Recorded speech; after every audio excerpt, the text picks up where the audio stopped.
ನಮ್ಮ ಪತ್ರಿಕೆ ಸತ್ಯನ ಎಷ್ಟು ನಿರ್ಭಯವಾಗಿ ಬರೆಯುತ್ತೆ ಅಂತ ಹೇಳಿ ಜನಕ್ಕೆಲ್ಲ ಗೊತ್ತು. ಆದ್ರೆ ಆ ತಲೆ ಇಲ್ಲದ ಭೀಮರಾಯ ಏರ್ಪೋರ್ಟ್ ನಲ್ಲಿ ಎಲ್ರೆದುರಿಗೆ ನಾವು ಬರೀತಿರೋದೆಲ್ಲ ಅಸತ್ಯ ಅಂತ ಹೇಳಿ ತಮಾಷೆ ಮಾಡಿದ್ದನ್ನು ಕೇಳಿ ನನಗೆ ತುಂಬಾ ದುಃಖ. ಆಶಾ, ನಾವು ಅವನನ್ನು ಇಷ್ಟು ದಿವಸ ಗಮನಿಸ್ತಾ ಬಿಟ್ಟಿದ್ದು ತಪ್ಪಾಯ್ತು ಅಂತ ಅನ್ಸುತ್ತೆ. ಇನ್ಮೇಲೆ ಹಾಗಾಗೋಕ್ ಬಿಡಬಾರ್ದು. ಅವನ ನಿಜ ಜೀವನನ ನೀನ್ ಪತ್ತೆ ಹಚ್ಚಿ ಬಯಲಿಗೆ ಎಳಿಲೇಬೇಕು. Thank you sir. ನಮ್ಮ ರಾಜ್ಯದ ರಾಜಕೀಯ ಆ MP ಅಣ್ಣ ತಮ್ಮಂದರ ಕೈಯಲ್ಲಿ ಸಿಕ್ಕಾಕೊಂಡು ಒತ್ತಾಡ್ತಾ ಇದೆ. ಈ ದೇಶನೇ ತಮ್ಮ ಸ್ವಂತ ಆಸ್ತಿ ಅಂತ ತಿಳ್ಕೊಂಡು ಹರಿದು ಹಂಚ್ಕೊಂಡು ತಿನ್ನಕ್ ನೋಡ್ತಾ ಇದ್ದಾರೆ.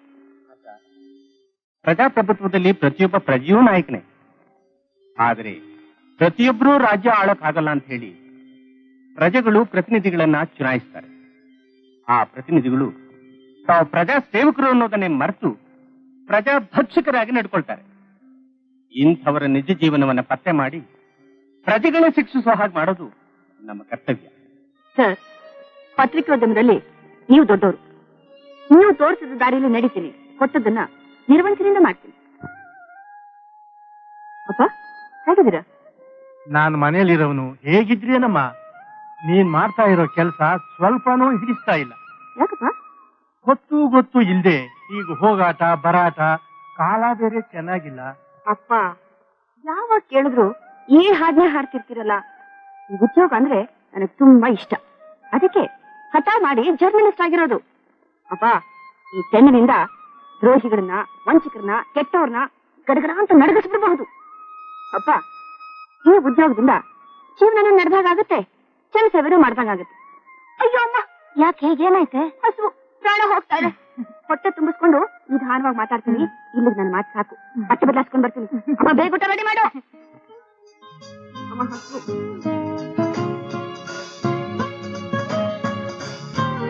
ಅಮ್ಮ, ಈ ಮನೆಗೋಸ್ಕರ ನೀನು ಪುರುಸತ್ತಿಲ್ಲದೆ ದುಡಿತಾ ಇದ್ಯಾ. ನಿಜವಾಗ್ಲೂ ಹೇಳ್ತೀನಿ, ನಾನು ಏನಾದ್ರೂ ಗಂಡು ಮಗ ಹುಟ್ಟಿದಿದ್ರೆ ನಿನ್ ಸಹಾಯಕ್ಕೋಸ್ಕರ ಸೊಸೆನ್ ತಗೊಂಡು ಬರ್ತಾ ಇದ್ದೆ.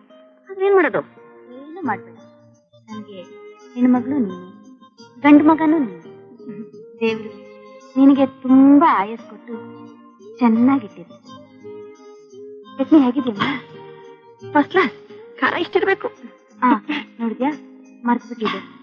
ನೀನ್ ನೋಡ್ಕೊಂಡು ಲಲಿತಾ ಬಂದಿದ್ಲು. ಲಲಿತಾ? ಅವಳು ಹೇಗೆ ಬರ್ತಾಳಮ್ಮ?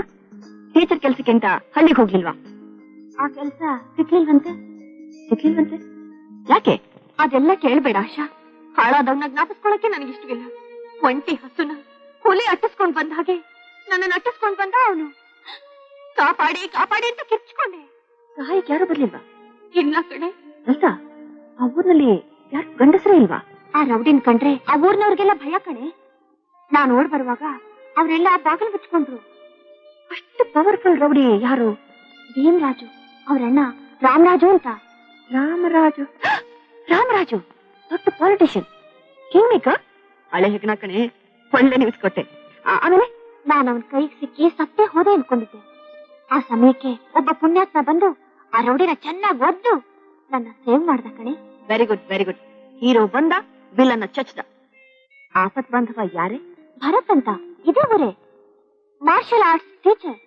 ಅವ್ರ ತಾಯಿ ಗೌರ್ಮೆಂಟ್ ಹಾಸ್ಪಿಟಲ್ ಡಾಕ್ಟರ್ ಮಹೇಶ್ವರಿ ಅಂತ. ಡಾಕ್ಟರ್ ಮಹೇಶ್ವರಿ ನನಗೆ ಚೆನ್ನಾಗ್ ಗೊತ್ತು. ನಮಸ್ಕಾರ ಆಶಾಕ. ನಮಸ್ಕಾರ. ಏನೋ ಬ್ಯಾಗ್ ನಲ್ಲಿ? ಅಕ್ಕಿ. ಅಮ್ಮ ಎಲ್ಲಿ? ಅಮ್ಮ ನಾಗರತ್ನಮ್ಮನ ಮನೆಯಲ್ಲಿ ಮನೆ ಕೆಲಸ ಮಾಡಕ್ ಹೋಗಿದ್ದಾರೆ.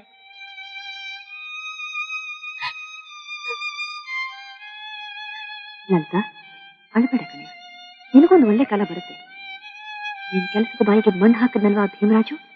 ನೋಡ್ತಾ ಇರು, ಅವನ್ನ ನಾನು ಹೇಗೆ ಆಟ ಆಡಿಸ್ತೀನಿ ಅಂತ. ಆ ಕೌಂಡ್ರ MP ರಾಮರಾಜ್ ತಮ್ಮನ? ಹೌದು ಮೇಡಮ್. ಲಲಿತಾ ನಾನು ಫ್ರೆಂಡ್ಸು.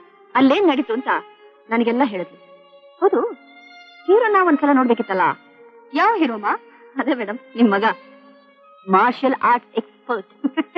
ಈಗ ಅವ್ನ ಮನೇಲಿಲ್ಲ, ಜಿಮ್ನಾಶಿಯಂ ಕ್ಲಬ್ ಅಲ್ಲಿ ಇರ್ತಾನೆ. ಹೌದು, ನೀನ್ ಈ ವಿಷಯನೆಲ್ಲ ಪೇಪರ್ ನಲ್ಲಿ ಬರೀತೀಯಾ? ಯಾಕೆ ಬರಿಬಾರ್ದು? ವೆರಿ ಗುಡ್, ಹಾಗೆ ಮಾಡು. ಆ MP ನಿನ್ನ ಪೇಪರ್ ನೋಡಿ ತಮ್ಮನ ಯೋಗ್ಯತೆ ತಿಳ್ಕೊಂಡು ತಲೆ ತಗ್ಗಿಸ್ಲಿ. ಆಮೇಲಾದ್ರೂ ತಮ್ಮನ್ನ ಬುದ್ಧಿಯಿಂದ ಅಡ್ಡ ಬಸ್ನಲ್ಲಿ ಇಟ್ಕೋತಾನೆ. ಅಯ್ಯೋ, ನಿಮಗ್ ನಾನೇನ್ ಹೇಳಿ ಮೇಡಮ್, ಇದಕ್ಕೆಲ್ಲ ಅವ್ನ ತಲೆ ತಗ್ಸೋದಿಲ್ಲ. ಮಾಡಬಾರ್ದನ್ನೆಲ್ಲ ಮಾಡ್ಬಿಟ್ಟು ಬೈಸ್ಕೊಂಡು ಅವನ ಚರ್ಮ ಎಮ್ಮೆ ಚರ್ಮ ಆಗೋಗ್ಬಿಟ್ಟಿದೆ. ನೀವೊಂದು ಪೋಸ್ ಕೊಡಿ. ಯಾಕೆ? ಫೋಟೋಗೆ. Thank you. ನಿಮ್ ಫೋಟೋ ಇಟ್ಕೊಂಡು ಒಂದು ನಿಜವಾದ ಕಥೆ ಬರೀತೀನಿ. ನಮ್ ಕಥೆ ಎಲ್ಲ ಯಾಕಮ್ಮ ಬರೆಯಕ್ ಹೋಗ್ತೀಯ? ಯಾಕೆ ಬರೀಬಾರ್ದು ಮೇಡಮ್? ನಿಮ್ಮ ಮಗ ಆ ರೌಡಿಗೆ ಶಕ್ತಿಯಿಂದ ಬುದ್ಧಿ ಕಲಿಸಿದ್ದಾನೆ, ಆದ್ರೆ ನಾನು ಈ ಪೆನ್ನಿನಿಂದ ಬುದ್ಧಿ ಕಲಿಸ್ತೀನಿ. ನನ್ನ ಕೆಲಸ ಇಲ್ಲಿಗೆ ಮುಗಿಲಿಲ್ಲ. ನಾನು ಹಳ್ಳಿಗೆ ಹೋಗಿ ಡೀಟೇಲ್ಸ್ ನ ಕಲೆಕ್ಟ್ ಮಾಡ್ತೀನಿ. ಆಶಾ, ನೀನ್ ತುಂಬಾ ಹುಷಾರಾಗಿರ್ಬೇಕು. ಆ ಹಳ್ಳಿಯಲ್ಲಿ ನಿನ್ಗೆ ಯಾರು ಯಾವ ಸಹಾಯನೂ ಮಾಡೋಲ್ಲ. ನನಗೆ ಯಾರು ಸಹಾಯನೂ ಬೇಕಾಗಿಲ್ಲ ಮೇಡಮ್. ಅವನ ವಿಚಾರದಲ್ಲಿ ಜನಗಳ ಅಭಿಪ್ರಾಯ ಹೇಳಿದ್ರೆ ಸಾಕು. ರೆಕಾರ್ಡ್ ಮಾಡ್ತೀನಿ, ಪೇಪರ್ ನಲ್ಲಿ ಬಾಂಬಾಟ್ ಮಾಡ್ತೀನಿ. Thank you for the interview. Welcome.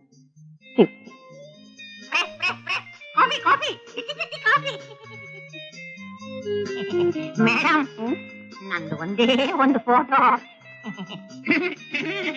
ಫಿಲ್ಮಿಲ್ಲ. ಹುಡುಗಿ ಬಹಳ ಚೂಟಿಯಾಗಿದ್ದಾಳೆ.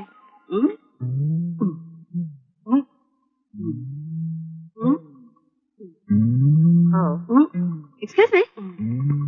What madam? ನೀವೇನ ಭರತ್? ನಾನು ಅವ್ರ ಶಿಷ್ಯ. ಶಿಷ್ಯನಾ? ಗುರು ನೋಡ್ಬೇಕಲ್ಲ. ಗುರುನಾ? ಗುರು, ನಿಮ್ ನುಡ್ಕೊಂಡು ಯಾವ್ದೋ ಒಂದು ಹುಡುಗಿ ಬಂದಿದೆ. ನೀವೇನ ಭರತ್? ಹೌದು. ನನ್ನ ಹೆಸರು Asha, press reporter of Dinasatya. ಗ್ರಾಚ್ಯುಲೇಟ್.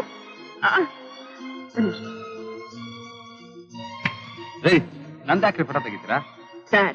ನಿಮ್ಮಂಥವ್ರ photo ಅಂದ್ರೆ ಇನ್ಯಾರ ಫೋಟೋ ತೆಗಿಲಿ ಸರ್? ಸತ್ಯವಾಗ್ಲೂ ಹೇಳ್ತೀನಿ, ಹೀರೋ ಅಂದ್ರೆ ನೀವೇ. ನಾನು ಹೀರೋನಾ? ನಾನೇನಂತ ಕೆಲಸ ಮಾಡಿದೆ? ಹಳ್ಳಿಲಿ ಲಲಿತಾನ ಒಂದು ಹುಡುಗಿ ಮಾನ ಕಾಪಾಡಿ ಭೀಮರಾಜು ಅನ್ನೋ ರೌಡಿನ ಒದ್ದು ಬುದ್ಧಿ ಕಳ್ಸಿದ್ರಲ್ಲ?